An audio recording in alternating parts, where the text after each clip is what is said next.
This is the Daily Bible Read Along for May 24th, 2023. Today's reading is Matthew chapter 9. And getting into a boat, he crossed over and came to his own city.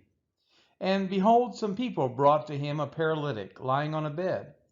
And when Jesus saw their faith, he said to the paralytic, "Take heart, my son, your sins are forgiven." And behold, some of the scribes said to themselves, "This man is blaspheming." But Jesus, knowing their thoughts, said, "Why do you think evil in your hearts? For which is easier to say, 'Your sins are forgiven,' or to say, 'Rise and walk'? But that you may know that the Son of Man has authority on earth to forgive sins." He then said to the paralytic, "Rise, pick up your bed, and go home."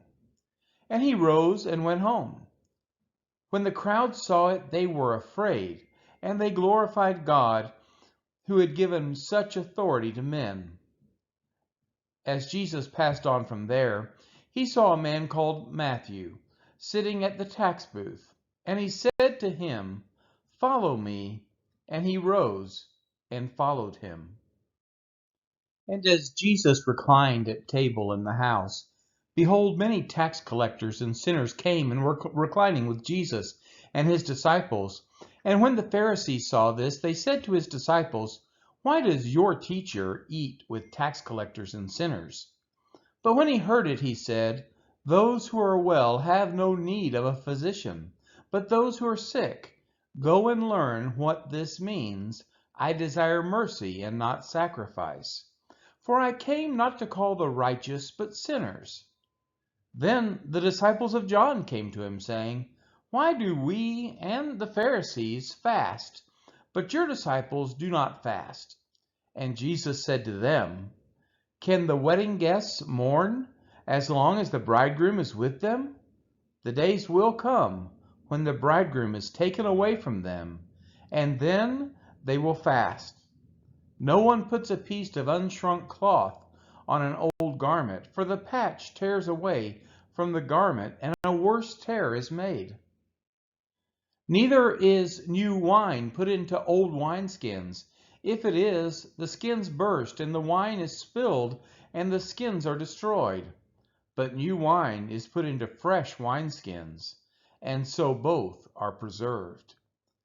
While he was saying these things to them, behold, a ruler came in and knelt before him, saying, "My daughter has just died, but come and lay your hand on her, and she will live."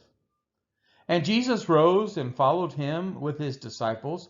And behold, a woman who had suffered from a discharge of blood for 12 years came up behind him and touched the fringe of his garment.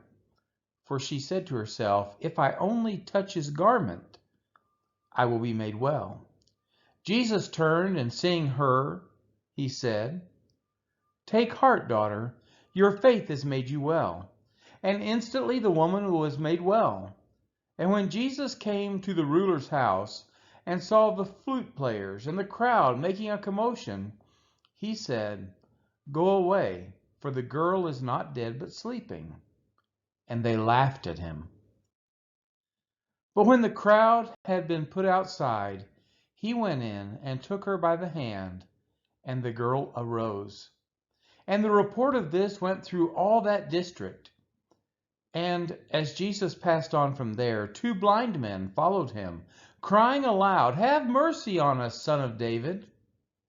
When he entered the house, the blind men came to him, and Jesus said to them, "Do you believe that I am able to do this?" They said to him, "Yes, Lord." Then he touched their eyes, saying, "According to your faith be it done to you." And their eyes were opened. And Jesus sternly warned them, "See that no one knows about it."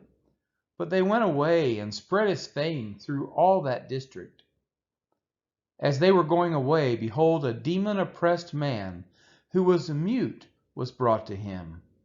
And when the demon had been cast out, the mute man spoke. And the crowds marveled, saying, "Never was anything like this seen in Israel." But the Pharisees said, "He casts out demons by the prince of demons. And Jesus went throughout all the cities and villages, teaching in their synagogues and proclaiming the gospel of the kingdom and healing every disease and every affliction. When he saw the crowds, he had compassion for them, for they were harassed and helpless, like sheep without a shepherd. Then he said to his disciples, "The harvest is plentiful, but the laborers are few. Therefore pray earnestly to the Lord of the harvest to send out laborers into his harvest." This has been the reading of Matthew chapter 9.